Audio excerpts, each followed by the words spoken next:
Hi everyone, welcome back. I'm Di, and today I am sharing with you my diary entry for the week of September 4th through 10th. Today is Saturday, September 10th. You can probably hear a dog barking out my window because it is actually cool enough not to have the air cooler on today. It is 78 degrees. That's what it says on my computer right now.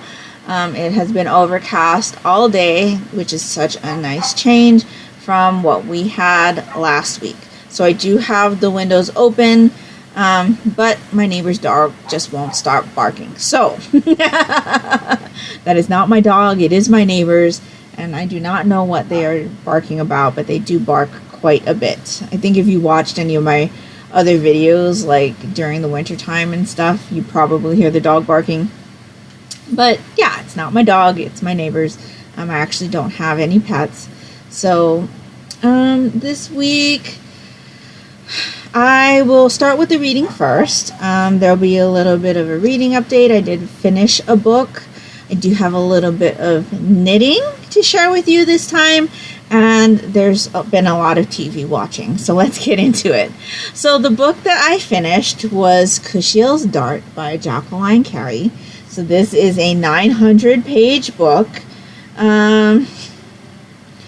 This was picked for me by my TBR game in August.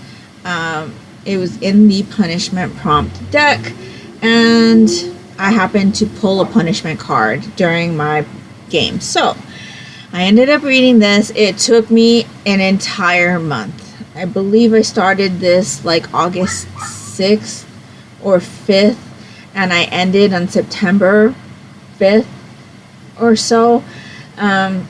Yes, I really enjoyed this book. So this is a story about our main character Phèdre, who I presume is on this cover here. We follow her from before she was born. We meet her parents and find out about them, and then her when she's born, and then having to be given up to the night court, which is where her mother was employed for a time, and being abandoned by her parents. She ends up growing up in the night court, doing like chores and things. At the age of 7, she is bought by a person named Delaunay, and she basically at that time has been identified as someone being kissed by Kushiel's dart. She has this red like mote, they call it, which I believe is just like a fleck in her eye that is a scarlet color. And they say that people who have this will end up enjoying pain with their pleasure. So be into BDSM basically. And this is kind of a rare thing in the night courts. And she ends up being purchased by an owner. So she gets purchased at the age of 7. She goes through until the age of 10, just learning basic things, schooling and so forth. And then at the age of 10, she goes to live with her owner. The owner continues her education in languages and like acrobatics, kind of more like gymnastics, I would say. Just kind of like her PE, where she learns how to tumble and things like that to keep her body limber. Like I said, languages and other like normal types of learning things that even kids nowadays do, up until the day that she enters society. She becomes an adult, and then she starts her courtesan like duties, I guess. So we basically follow Phèdre from the time that she gets abandoned at the night courts by her parents through to where she enters society and starts working as a courtesan. And she basically also is trained to become a spy for Delaunay. So these people that purchase her services, she gathers information from them without them knowing that's what she's doing. So this happens for a good portion of the book, and then an event occurs that changes the course of her life. And so that's pretty much all I really want to say about this story, because there's just so much that happens here. You know, from seeing her with clients, yes, there are scenes where we do see her with clients. I did not find those scenes to be especially explicit in like the sexual descriptions, but there were explicit descriptions of the torture scenes where she receives the pain that she enjoys with her pleasure. I would say those were more descriptive than the sexual scenes that are presented in this book. And with her occupation being what it is, I didn't find there to be that many scenes that are shared with us as the reader. So I did enjoy that as well. That being said, the torture scenes were kind of a bit for me. They were even painful for me to read, especially the scenes with these instruments called flechettes, which are basically really, really sharp blades. And so there is some cutting that happens on her body. There's also a scene where she gets burned by a hot poker, one used to like poke fireplaces. That was excruciating to read. And there's also a torture scene towards the end of this book that even goes beyond what we had been presented with before in regards to the cutting of skin. I will just say that. So just know that going into this, those were a bit difficult for me. Some of the other like torture stuff, like her being like whipped and things like that, weren't as difficult for me to read, and I think it's because it just wasn't as explicit in its description of like her skin splitting and, you know, things like that they were described when she was being cut with the flechettes, for example. So yeah, definitely a lot less sex scenes than I was expecting, which I thought was going to be the reason I disliked this, because I don't read a lot of books that include that. This is much more of a spy, fantasy adventure type of a book, where our main character is a courtesan, but this just has so much more than what she does. And that's really what kept my interest in this book. The author does a lot of like foreshadowing, especially in the beginning of this book, where you'll be told something.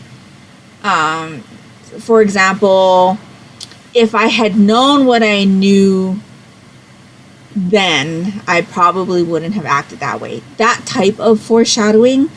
So you don't really know what Phèdre's talking about until a little bit later.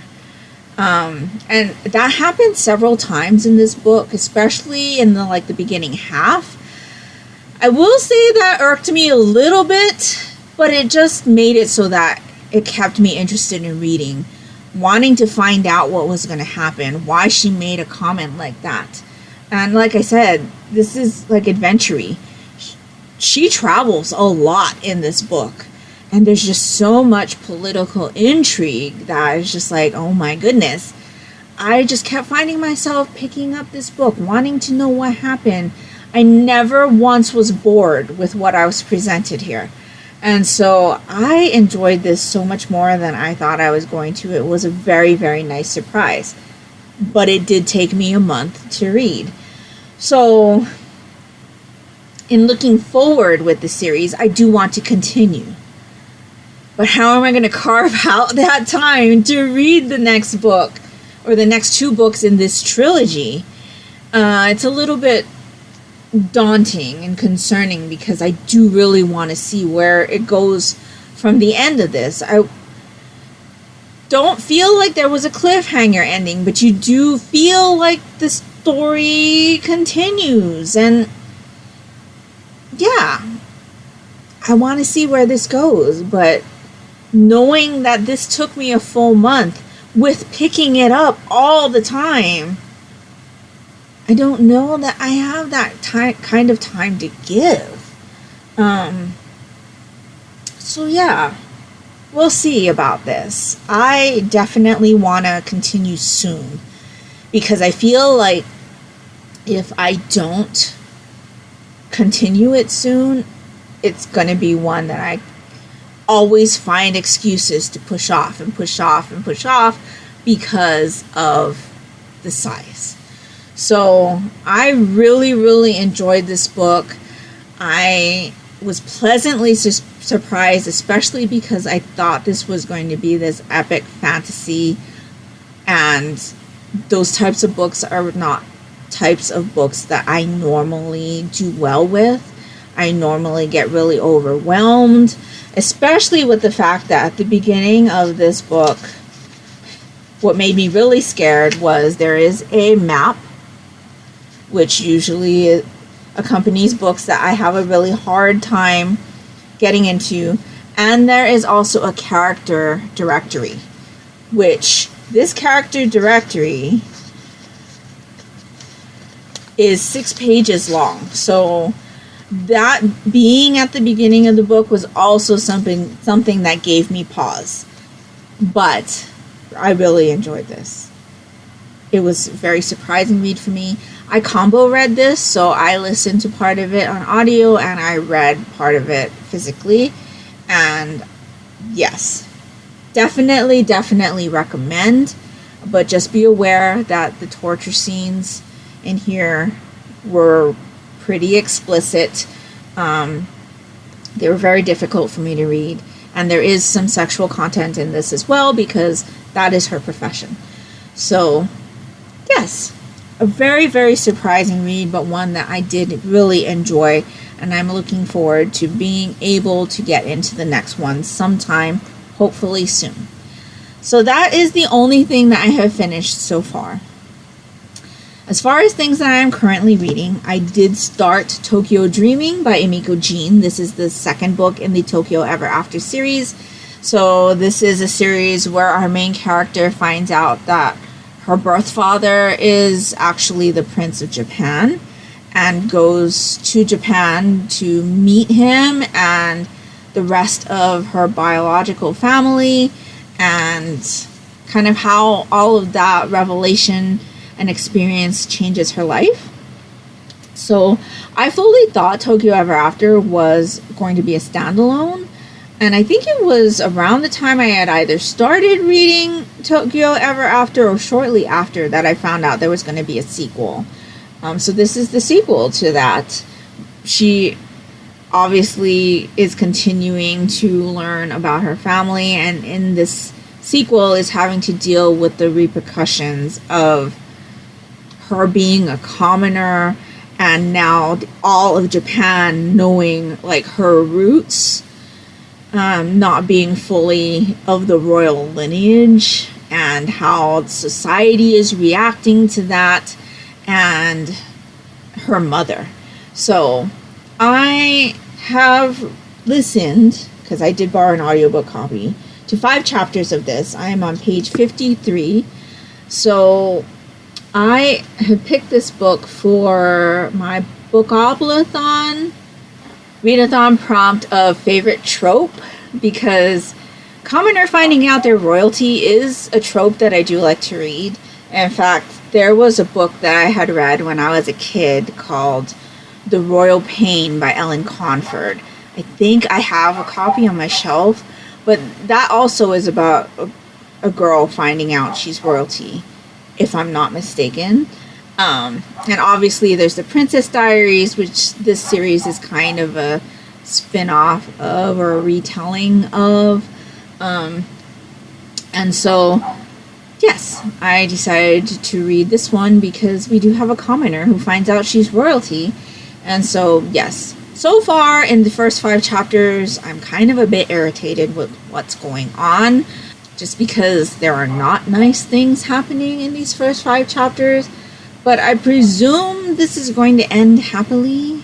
At least I'm hoping so. So we just got to get through all of the turmoil that's happening at the beginning of this book to get there, I think. But I am enjoying listening to the audiobook, like I said. I'm also listening to this as part of the Season-a-thon Academy because I decided to go ahead and try to complete those prompts this year as well.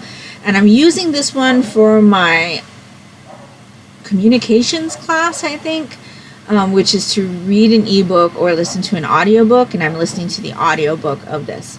So, yes. I am reading that, and then I also started Son of Neptune, which is the second book in the Heroes of Olympus series by Rick Riordan. I am reading this for my TBR Vet prompt for Bookopolython, and also the Mythology class for Season-a-thon Academy. I am reading an ebook copy, which I borrowed off of Kindle Unlimited. I do believe we have a physical copy in the house, but I think it might be hardcover. And so I don't like to read hardcover books. And so I borrowed it from Kindle Unlimited. I do have a subscription, so it's might as well use it, right? I decided to go ahead and read this one on ebook instead of listening to the audiobook like I have done so with the Percy Jackson series and the Lost Hero, which is the first book in the Heroes of Olympus series. I didn't enjoy the narration of the Lost Hero as much as I enjoyed the narrations of the Percy Jackson and the Olympians books, mostly because the narrator changed, and that first book was a little bit confusing for me because we were dealing with new characters for the most part, and being introduced to like this whole Roman gods addition to this world, and how that is playing along with the characters that we already know and their Greek god counterparts. And so yeah, it was a little bit rough for me, and me not enjoying the narrator as much kind of gave me a rocky start to this series. But I also know that the first 2 books are narrated by one narrator, and the last 3 books are narrated by somebody else. And I've heard that that narrator is not as good as the narrator who narrated the first 2 books in the Heroes of Olympus series. And so I was like, I should just switch to an ebook or physical copy now and see if this series will work better for me. And so this book is actually... we meet up with Percy again. So it's much more familiar territory for me. I am enjoying it a bit more, but Percy is like has amnesia. Just like Jason had amnesia in the Lost Hero. So fitting together all of these pieces as to why Percy has amnesia, and the fact that he has met somebody up to where I am, who was introduced in the Percy Jackson and the Olympian series, and doesn't seem to remember him, but kind of feels like he does. Yeah, there's still a little bit of confusion, but I am enjoying this one a lot more because we are in Percy's point of view. So, the familiar character, someone who I have followed for 5 books now, and now that I've kind of got that kind of backstory with Jason and what's going on with him and how that fits in with what's going on with Percy right now, I'm feeling a lot more comfortable with this series, but there's still a lot of confusion. And so I think I've read about 5 chapters as well in Heroes of Olympus, or Son of Neptune. So yeah, we're just basically learning about this new camp and more about the Roman gods, and it's been interesting. I have been enjoying what I've read so far, so that's a good sign. So that's everything that I've read so far.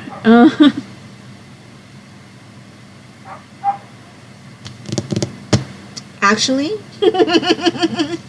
I read 2 things. I finished 2 things. So I actually finished another book. So that was Sharkwater Beach by Tim Meyer. I don't have a copy. I read it through Kindle Unlimited, so that's probably why I forgot. But this book is basically a giant shark thriller.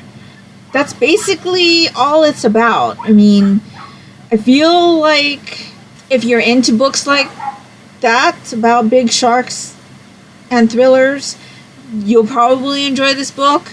But if you're not, you probably won't enjoy this book. So this book basically follows this gigantic shark who escapes from a facility and wreaks havoc on humans.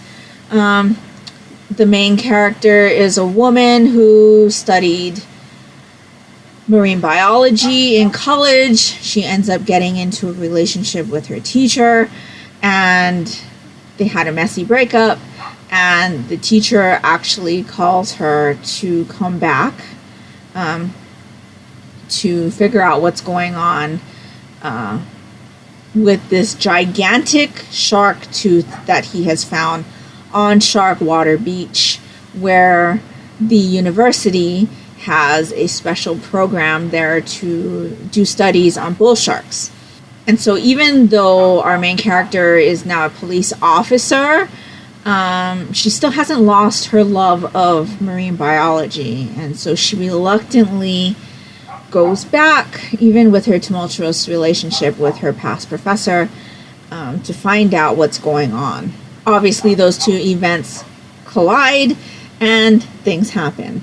So this is the second book that I have read from Tim Meyer. The first book I read was Paradise Cove, I believe. And that one I enjoyed up until the twist, and it was the same way with this one.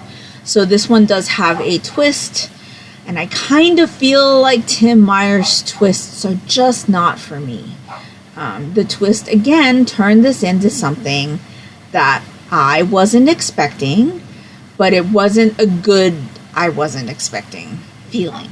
Had I known that this book was going to go in that direction, I probably would not have read it. So now I'm starting to question whether or not I should read any more Tim Meyer books. There was one more that I am interested in. It is a dinosaur book, and I kind of don't know how he could make that strange, but I presume that's what's going to happen just based on my past experience with Tim Meyer books. So, yeah, it was kind of disappointing because up until the twist, I had really enjoyed it. Besides the whole teacher-student relationship being hashed out. And just in case that's triggering for you, it continues with his current students. So, yeah, I didn't enjoy that either. But up until the twists, this was like any old sharky thriller, and I really enjoy sharky thrillers. It's just that twist turned it into something that I didn't enjoy. It ended up not being a sharky thriller. So, yeah, take that as you will. But I don't think I can say any more without spoiling it. So, 4 stars. I really, really enjoyed this one. This is almost a 4.5 or 5-star. It's just the torture scenes on this. Solid 4-star read, though. Sharkwater Beach, though, it's like a 3.5. Maybe even a 3. I haven't even decided yet. Obviously, because I forgot that I had finished it, maybe it should be a 3. But yeah, that's everything I finished reading in the month so far. Now, as far as knitting goes, I think I told you last that I didn't knit a stitch while I was on vacation in Hawaii. When I came back, I did pick up the project. So this is the project that I had started thinking that I was going to knit on something while I was in Hawaii. These are the Diagon Alley socks because The colorway is Diagon Alley from Quarry Fibers. I purchased this really early in my hand-dyed yarn purchasing journey. So my daughter has had a pair of socks in this colorway for a very long time. In fact, let me look it up. I did like a textured sock pattern for her. I believe it's called Speed Bumps, which was a free pattern. Yes, so I made her these socks in 2019. So I believe that's also when I purchased this yarn. So I've had the rest of this yarn sitting, waiting for me to make my pair of socks since 2019. So I am doing that now. And I decided to go ahead and do the Rainbow Socks by Michaela Richter, because that's pretty much like a no fuss type of sock pattern, and because I was doing it on a 10-inch circular, so I didn't have to worry about TSA, that was the easiest pattern for me. So I had done up until this point here the last time I had talked to you, and since I have been back to where I currently live, I have gone through the heel and I'm now working my way down the foot. So you can kind of see here that there is a gusset to increase here. This here is your heel flap, and then there is a little patch on the bottom that's for your heel cap. So this is a 60 stitch sock. I normally do 64, but with this type of design, 60 is your medium size. And so I did 2x2 rib, 60 stitches, and it's just plain stockinette. This is a very, very long color repeat. So you can see that from here to here is where the pattern or the color repeats. So yeah, I got through one color repeat already. I presume I'm going to get pretty close to the second one by the time I'm ready to finish and put my toe in. So I will be doing the toe in this color here, which is Ice Yarns, a solid sock in the navy, and you've seen that before. So far so good. Yeah, I did 45 rows from the end of the cuff to where I started the gusset increase, and then did the gusset increase, and those are actually purl stitches in between here. And because of the way the sock is constructed, you never get a break in your stripes until you put this little heel cap in. And you can kind of see that I started that there, but then it just continued here. I thought that maybe these stripes in this section would get really, really thin because these stripes are not really thick, but they didn't thin out too much, and so that really was happy for me, especially when we got to these longer increased sections here. But I think it looks really, really nice. I'm very, very happy with how this looks. I have done this pattern before, but I had done it on Magic Loop, and so that was different from how I'm doing this one here, because this one is obviously being done on a circular, a 10-inch circular. The pattern is actually written for 4 double pointed needles. So there is a little bit of editing I need to do in my head as I am doing this sock, at least through the gusset here and this heel cap. But the rest of it is just plain stockinette stitch. So round and round and round. This has been a really good project to work on while I've been watching television. And so, yes, very, very happy with how this looks so far. I was a little bit concerned with the amount of yarn that I have in doing such a long cuff, but I think because I did contrasting heels, cuffs, and toes on my daughters, and I'm doing the same thing on mine, that I should have enough. And if not, I'll just make the toe solid, because nobody's going to see that, right? It's just in your shoe. So yes.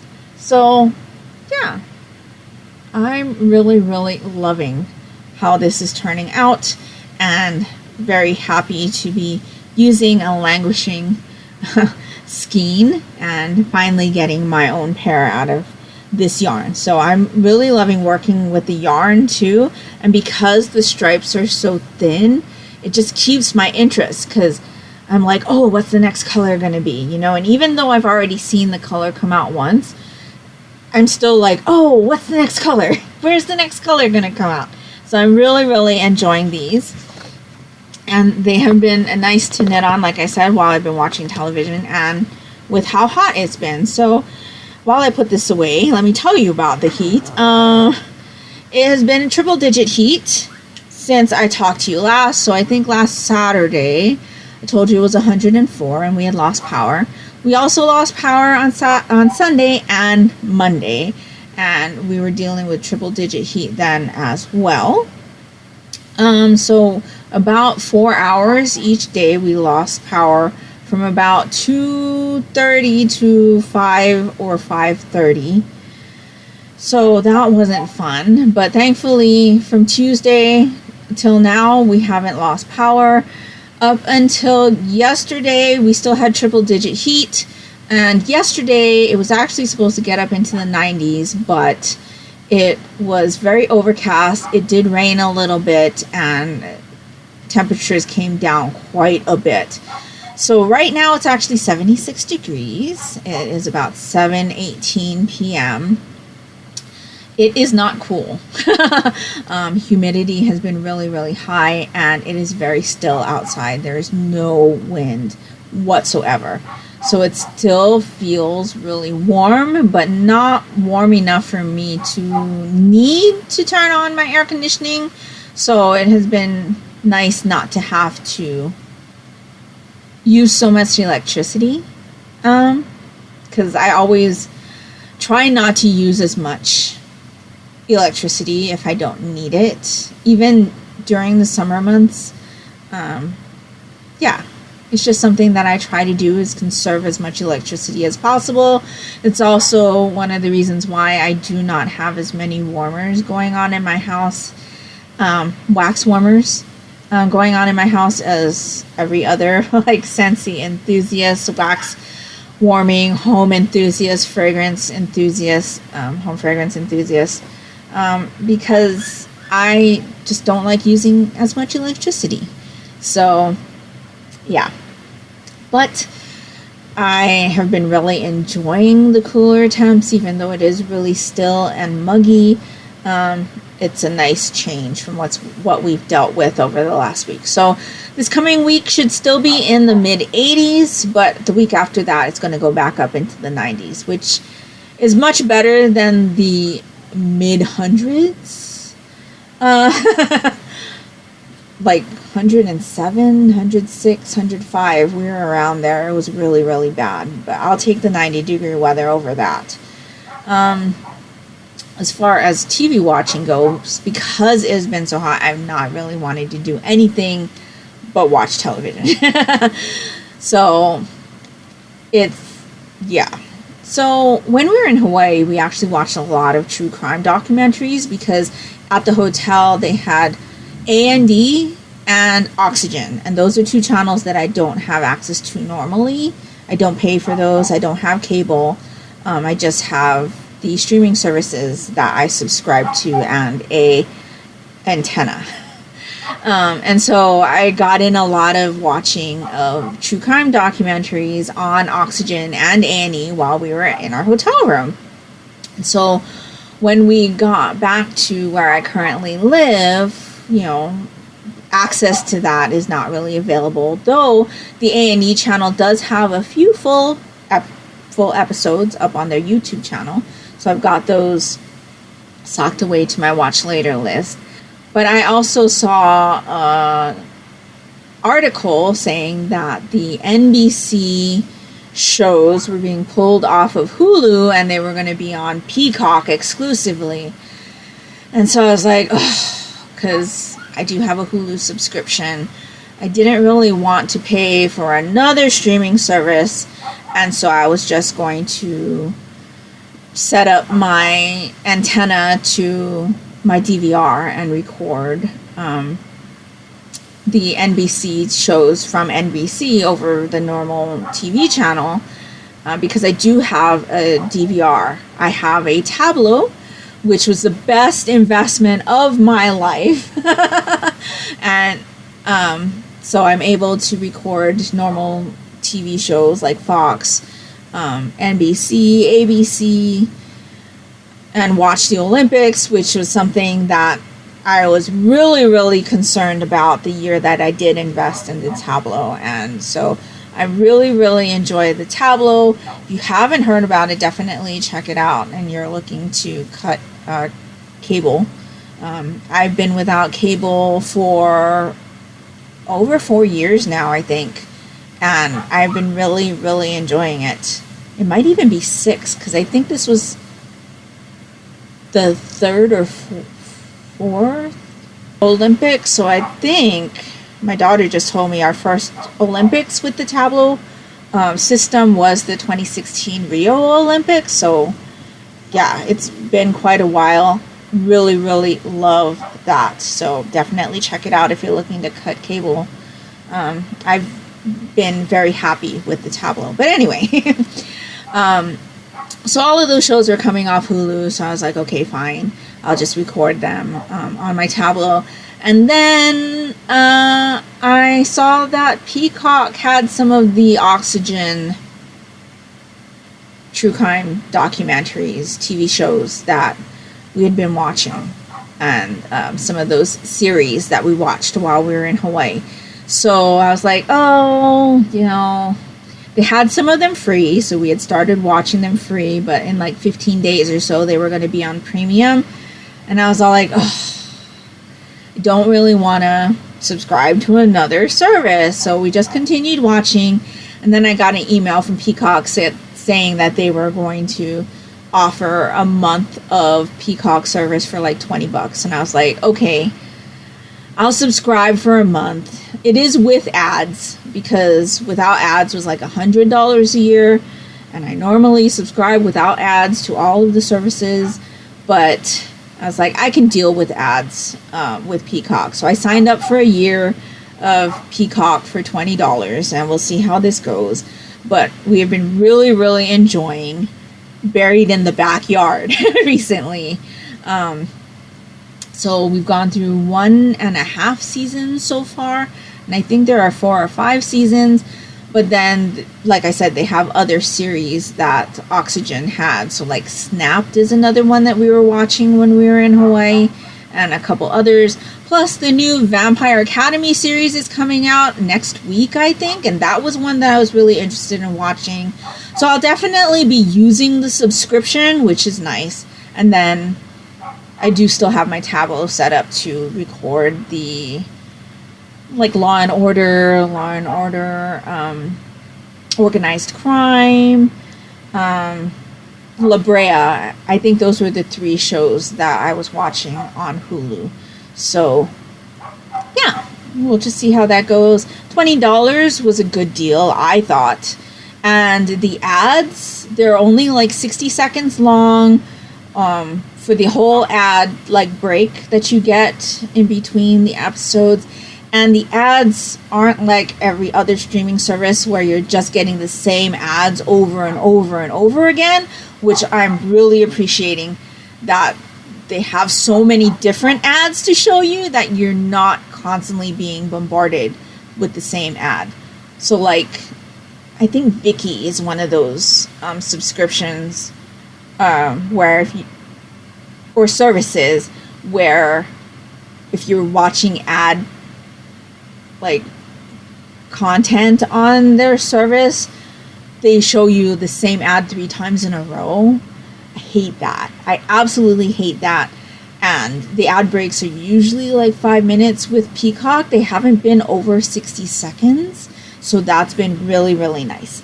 So yes, so far, very happy that I purchased that subscription. And we've been really enjoying seeing all of the episodes. I'm buried in the backyard, though a lot of it is really, really disturbing. And then yesterday we watched on Hulu the documentary called Keep It Between Us, Keep Things Between Us, or something like that. And it's about student-teacher relationships.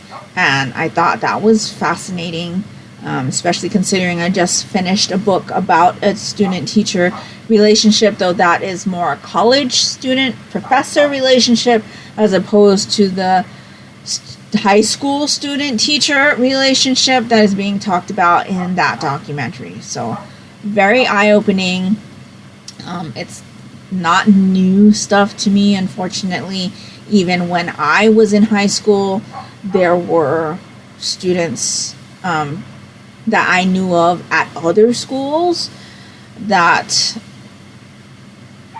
I wouldn't say I knew those students, but I had heard from friends that I had going to those schools about other students that were having relationships with teachers.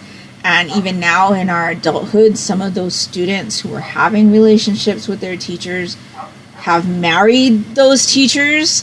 In fact, it's something that I had talked about with one of the friends that I met up with when I was in Hawaii, because one of the students at her school had married one of the teachers there and had a relationship with that teacher while we were in high school. But it's not somebody that I knew. It was somebody she knew. I knew the teacher just by name. I never actually had any interactions with that teacher, thankfully. Being in a music system, you do know of a lot of teachers and come across a lot of teachers and can be conducted by several different teachers, whether it be a guest conducting slot or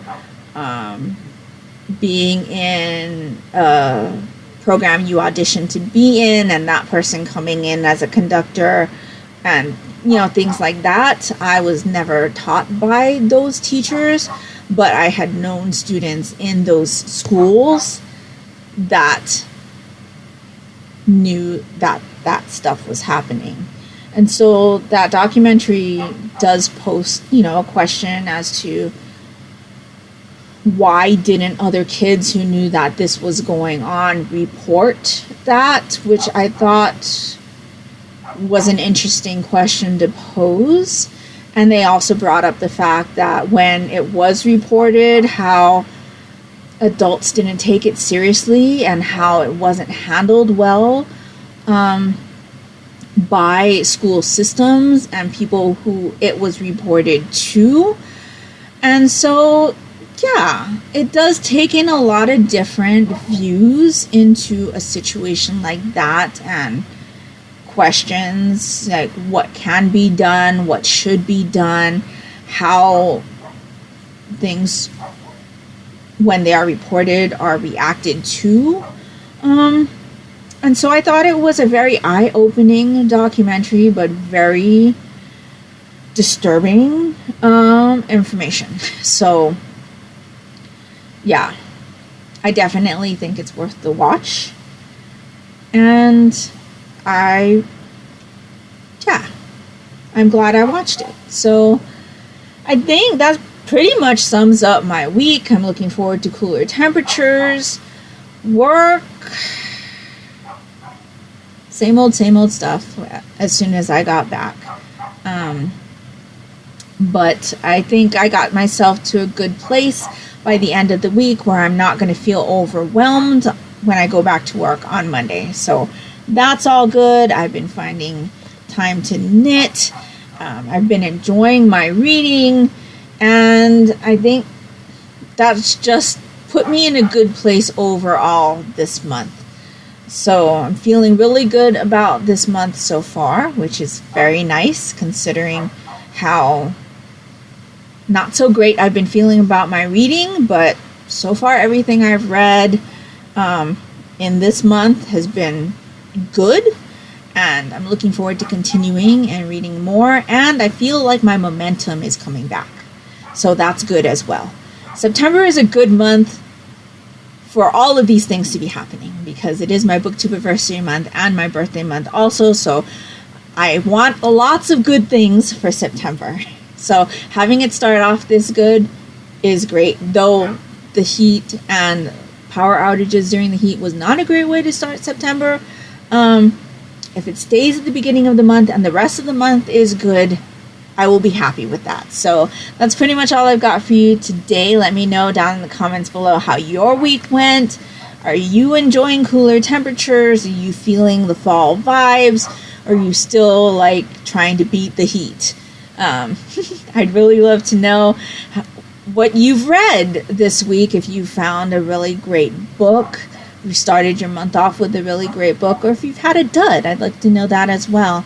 If nothing else, you'd just like to let me know that you were here. If you could leave me a water or rain type emoji down in the comments below, that would be greatly appreciated and would really help me out. And that will do it for me today. So I hope you're all doing great.